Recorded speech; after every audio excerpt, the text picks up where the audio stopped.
bonjour. Je vais vous raconter un moment normal de ma vie d'infirmière anesthésiste.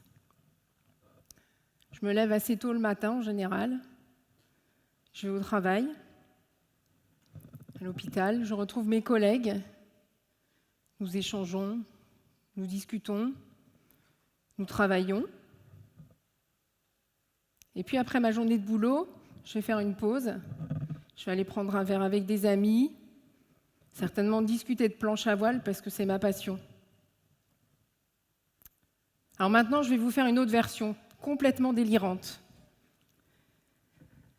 Je me lève un matin, assez tôt, jusque-là rien d'anormal, et je vais aller à l'hôpital. Et là, je me retrouve devant l'hôpital Necker. C'est là que j'ai commencé ma carrière d'infirmière. Beaucoup de souvenirs me reviennent et je suis très émue. Je vais retrouver des infirmiers anesthésistes dans le service de pédiatrie. Nous échangeons, nous discutons, nous travaillons à leur association qu'ils sont en train de mettre en place, les petits doudous de l'hôpital Necker. C'est la 30e du modèle et la première, c'est moi qui l'ai créée au CHU de Rennes.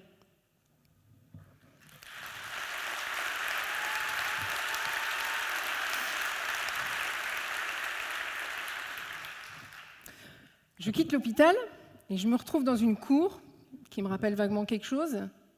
Je rentre dans un bâtiment, la déco est très chargée, il y a un très bel escalier sur ma gauche. J'avance un peu et je vais prendre un verre et sûrement discuter de planche à voile, jusque-là rien d'anormal. Sauf que là, je discute avec Antoine Albo, champion du monde en titre de planche à voile. Un peu plus loin, je tape la discute avec le président de la République, puis la ministre de la Santé.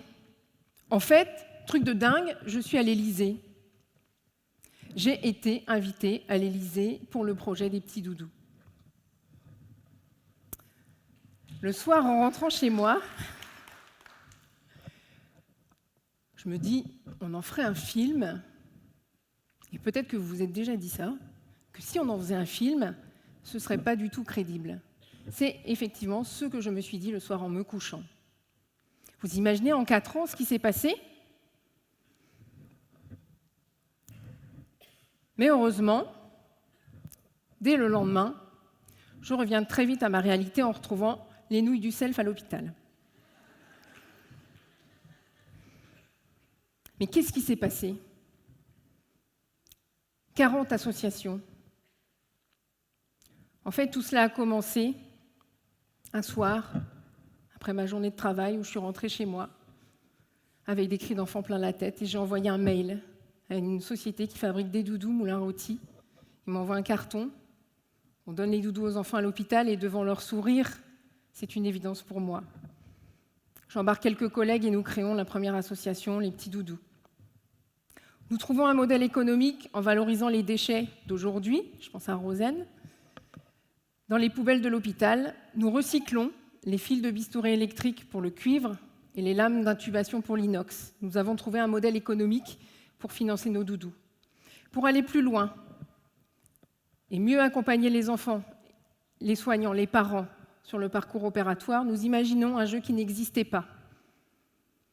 Grâce à notre réseau et un élan de solidarité, nous créons l'application Le Héros c'est toi. Les enfants viennent au bloc opératoire en jouant. Les parents, les soignants, tout le monde participe.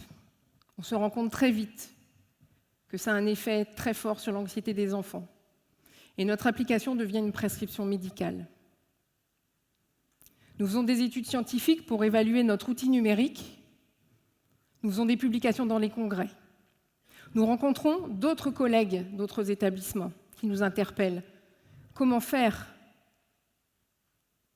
Un financement participatif un peu plus tard, et nous définissons ensemble notre modèle. Premièrement, créer une association Les Petits Doudous dans votre établissement. Deuxièmement, faites du recyclage. Il faut agir éco-responsable, et c'est en plus un moyen de faire des économies à votre établissement dans le retraitement de ces déchets. L'application, on vous la donne. Tous les soignants nous rejoignent, 40 associations, on est plus de 300 aujourd'hui. Comment garder le cap? Comment garder le sens du projet et nos valeurs? En 2017, nous avons créé une association, les Petits Doudous, une association nationale. Chaque association y a sa place. Elle a pour objectif, évidemment, d'améliorer le mieux vivre des enfants et des parents lors d'une intervention chirurgicale, mais aussi d'aider tous les soignants qui le souhaitent à mettre ce système en place dans leur établissement et à nous rejoindre. C'est un moyen d'embarquer tout le monde dans le même navire.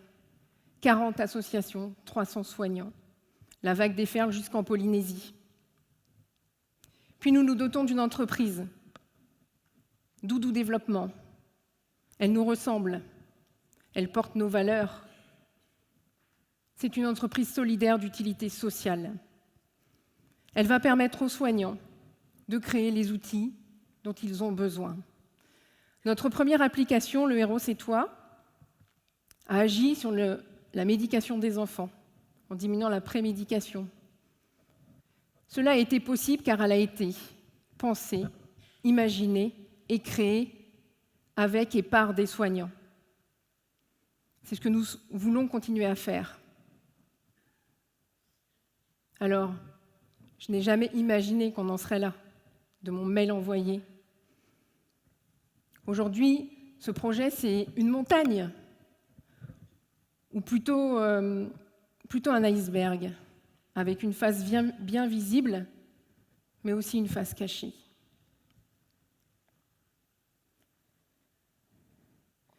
Comment faire? Comment garder le cap? Garder les valeurs de notre projet? En fait, je doute. En fait, je doute tout le temps. J'entends, tu ne sais pas faire, ce n'est pas ton métier, et si tu n'y arrivais pas? Et si tu te trompais? Et si ça ne marchait pas? Je vois aussi le doute dans les yeux des autres membres Doudou, des personnes autour de moi. Cela m'interpelle et je dois aussi les rassurer. J'entends aussi une vision archaïque du modèle associatif. Est-ce qu'une association peut mener à un tel projet d'envergure? Et pourquoi pas allier associations et entreprises? Il y a aussi des opportunités qui se présentent. Comment savoir quel chemin prendre? Parfois, cela serait peut-être plus facile, plus rapide. Mais est-ce que ça garde le sens de notre projet et les valeurs et l'engagement de tous?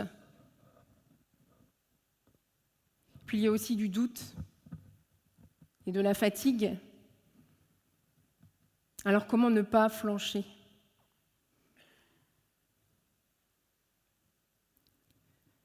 Eh bien moi je vais vous dire, là vous êtes tous bien assis dans vos sièges. Eh bien moi ce qui me tient, c'est comme une chaise. Et vous en avez tous aussi sûrement une quelque part. Et elle a 4 pieds bien ancrés dans le sol. Mon premier pied, c'est ma famille, mes amis. Ils me soutiennent, ils me font confiance, ils m'encouragent, ils me comprennent. Parfois aussi, ils s'inquiètent pour moi. Mais ils m'aident toujours à voir le soleil derrière les nuages. Le deuxième pilier, c'est mon travail. J'ai envoyé un mail parce que je voulais changer de boulot, que je n'y arrivais plus. Et aujourd'hui, c'est mon travail qui a changé avec ce projet des Petits Doudous. Ce bloc opératoire, c'est mon refuge. Mes collègues, toujours aidants, bienveillants. Et puis surtout, c'est ma réalité. Et quand je suis un dimanche de garde toute seule, au bloc opératoire, et que je vois un enfant arriver au bloc, avec sa tablette et les outils que nous avons mis en place, à chaque fois, je me dis, rien que pour lui, ça valait la peine. Et un autre de mes piliers, de mes pieds, c'est les Petits Doudous. Ce projet aujourd'hui, il fait partie de ma vie.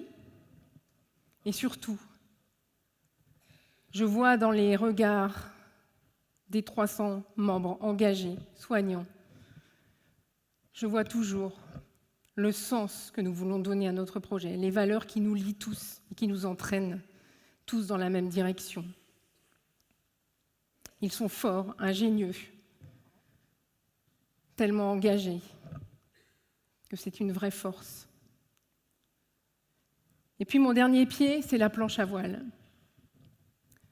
Cela m'aide à prendre l'air, du temps pour moi, à prendre du recul aussi, et surtout à prendre des vagues, à surfer parfois sur celles qui se présentent, à prendre des risques, à tomber, à revenir au bord, et puis surtout à repartir. Ça m'aide aussi à ne pas perdre l'équilibre au détriment d'un des piliers. Alors j'entends. Je ne savais pas faire une association, et pourtant. Je ne savais pas non plus faire un jeu vidéo, et pourtant. Je ne savais pas faire une entreprise, et pourtant. Alors c'est pas parce qu'on ne sait pas le faire qu'il ne faut pas le faire. Il faut bien essayer pour y arriver. Et surtout, nous n'avons rien à perdre et tout à gagner. Alors, aujourd'hui, nous sommes forts, nous sommes nombreux, notre modèle est reconnu. Alors je sais que rien ne pourra nous arrêter pour améliorer le mieux-vivre des enfants et des parents à l'hôpital, tous ensemble. Et si vous avez des moments de doute, peut-être que vous vous rappellerez que vous trouverez votre chaise et vos piliers. Et finalement, il n'y a pas de problème. À chaque fois, c'était juste un moyen d'affiner encore un peu plus notre projet, d'ajuster nos voiles, mais surtout de garder le cap. Merci.